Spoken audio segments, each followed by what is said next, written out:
je viens en fait enfiler chaque pièce pour assembler le puzzle. Je me trouve à Moulins-sur-Allier et je vais rencontrer Arnaud et les vitraillistes. Juste derrière moi, c'est son atelier. On va aller voir comment il travaille. Je faisais beaucoup de dessins et je me suis dit pourquoi pas du verre. Donc on peut voir, là j'ai le plan qui est derrière et après je le recoupe. C'est une œuvre art déco, c'est ça? Ouais, c'est une œuvre plutôt art déco.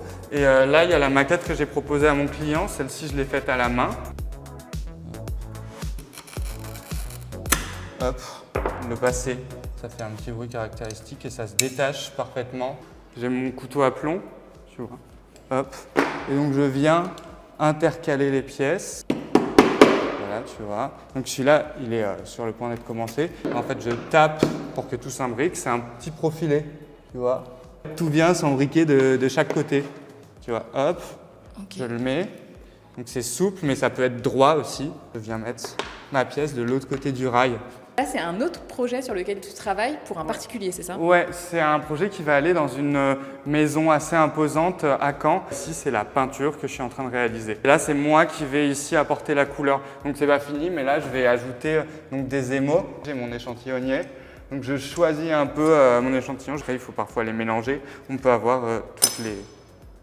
toutes les teintes. Et après, je vais assembler au plomb. Il y a des verres qui sont français.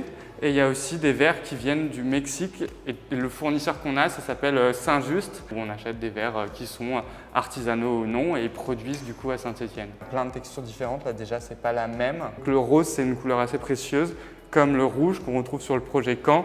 Et lui par contre il est soufflé à la verrerie de Saint-Just à Saint-Étienne par un souffleur.